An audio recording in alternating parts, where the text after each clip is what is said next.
السلام عليكم ورحمة الله وبركاته. الحمد لله رب العالمين.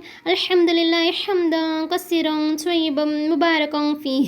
اللهم صل على سيدنا محمد وعلى آل سيدنا محمد وبارك وسلم عليه. ربي زدني علما نافعا.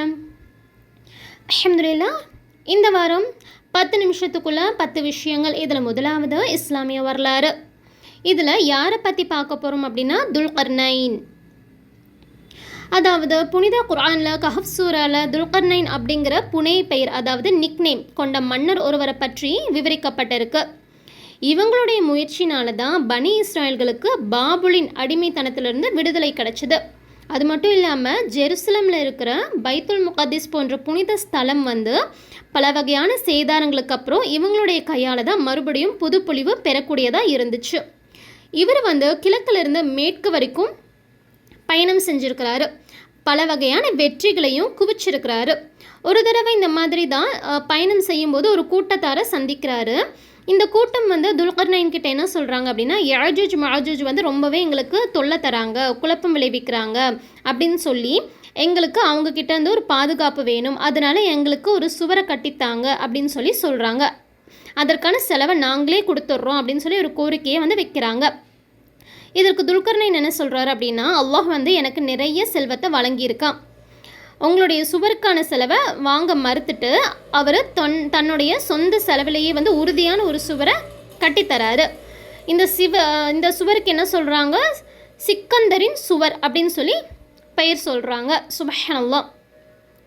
இரண்டாவது அல்லாஹுவின் ஆற்றல். குர்ஆனில் அல்லாஹ் தஆலா என்ன சொல்கிறான், இனிமையான மற்றும் உவர்ப்பான, அதாவது உப்பு நீரை பற்றி, இந்த 2 வகையான நீரை பற்றி அல்லாஹ் தஆலா குர்ஆனில் சொல்லி காட்டுறான். இந்த 2 கடல்களை பற்றி சொல்லியிருக்கிறான் குர்ஆனில். அதில் என்ன சொல்கிறான் அப்படின்னா, அதில் புயலும் வீசுது, அலைகளும் அடிக்குது, கப்பல்களும் கடந்து செல்லுது. இந்த மாதிரி இரண்டும் கூட இந்த 2 வகை தண்ணீர் ஒன்று சேர்றதே கிடையாது. இத்தனைக்கும் இந்த 2க்கும் இடையில் எந்த தடுப்பும் கிடையாது. அதுதான் ரொம்பவே ஆச்சரியத்திற்குரிய ஒரு விஷயமா இருக்குது. இந்த மாதிரி மதுரமான ஒரு தண்ணீரையும் உப்பு தண்ணீரையும் கலந்துடாமல் பிரித்து வச்சிருக்கிறது அல்லாஹ்வுடைய ஆற்றலுக்கு பெரும் சான்றாக இருக்குது. சுப்ஹானல்லாஹ். இதை நம்ம யோசித்து பார்க்கணும். மூணாவது ஒரு ஃபரலை பற்றி. திருப்பி தரும் நிபந்தனையோட ஒருத்தர்கிட்ட ஒரு பொருளை வாங்கணும் அப்படின்னா கட்டாயமாக அதை திருப்பி தரதான் வேணும் அப்படின்னு சொல்லி நபி அவங்க சொல்கிறாங்க. இது இப்னு மாஜால பதிவாயிருக்கு. நாலாவது விஷயமா ஒரு சுன்னத்தை பற்றி.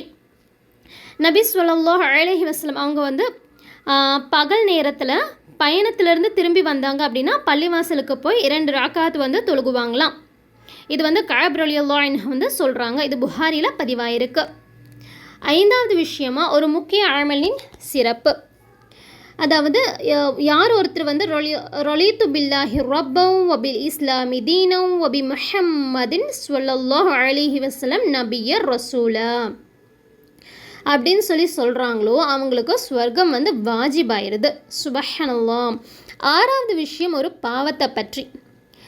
யார் தனக்கு மரியாதை செலுத்தணும் அப்படிங்கிறதுக்காக எழுந்து நிற்கணும்னு சொல்லி நினைக்கிறாங்களோ, இப்போ ஒருத்தவங்க வராங்க, அவங்களுக்காக நம்ம எழுந்து நிற்கணும்னு சொல்லி ஒருத்தர் நினைக்கிறாங்களோ அவங்க கண்டிப்பாக அவங்களோட இருப்பிடத்தை நரகத்தில் ஆக்கி கொள்ளட்டும்னு சொல்லி நபி அவங்க சொல்லியிருக்கிறாங்க. ஏழாவது விஷயம் உலகத்தை பற்றி. நபி ஸல்லல்லாஹு அலைஹி வஸல்லம் சொல்கிறாங்க, சந்தோஷமாகுங்கள், நீங்கள் வேண்டியது கிடைக்கும், அல்லாஹ்வின் மீது ஆணையாக நீங்கள் ஏழையாகி போவீர்களோ என நான் அஞ்சவில்லை.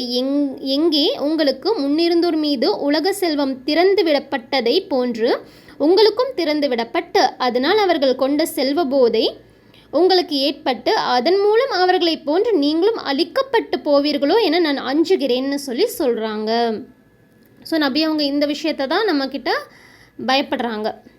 ஸோ எட்டாவது மறுமையை பற்றி.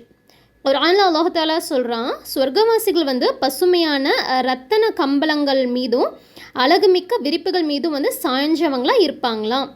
சுப்ஹானல்லாஹ். 9வது விஷயம் நபி வழி மருத்துவம்.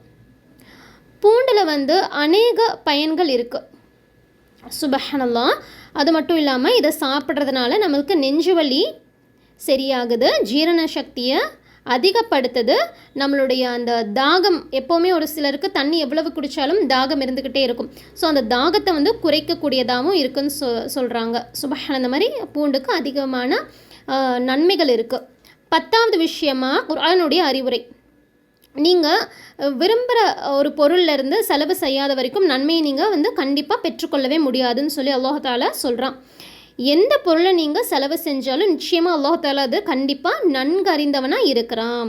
அப்போ நம்மளுக்கு ஏதாவது ஒரு பொருள் பிடிக்குது அப்படின்னு வைங்களேன், அது வந்து ஒருத்தங்க கேட்குறாங்க, இது நல்லா இருக்குது, இது எனக்கு தெரியா அப்படின்னு சொல்லி கேட்கும்போது நம்ம யோசிக்காமல் அல்லாஹ் தஆலாக்காக கொடுத்துடணும். அது அங்கே ஒரு சோதனை, நம்ம கொடுக்குறோமா இல்லையா அப்படிங்கிறது ஒரு சோதனை. ஸோ நம்ம அல்லாஹ் தஆலாக்காக நம்ம கொடுத்தோம் அப்படின்னா, ஸோ இதை தான் அல்லாஹ் தஆலா சொல்கிறான், எந்த ஒரு விஷயத்தையும் நம்மளுக்கு பிடிச்சதுலேருந்து நம்ம செலவு செஞ்சால் தான் நம்ம நன்மையை அடைஞ்சிக்க முடியும். ஸோ இதுதான் அல்லாஹ் தஆலா சொல்ல வர்றது. அல்ஹம்துலில்லாஹ், அல்லாஹ்வுடைய கிருபையால் மேலும் ஒரு 10 விஷயத்தை பற்றி தெரிஞ்சுக்கிட்டோம். இதற்காக அல்ஹம்துலில்லாஹ் நீங்கள் அதிகமாக அல்லாஹ் தஆலாக்காக ஷுக்ர் செய்யுங்க. இவ்வளோ நேரம் பொறுமையாக கேட்டதற்காக ஜஸாக்கமுல்லாஹு கைரன் கசீரா. அஸ்ஸலாமு அலைக்கும் வரஹ்மத்துல்லாஹி வபரகாத்துஹு.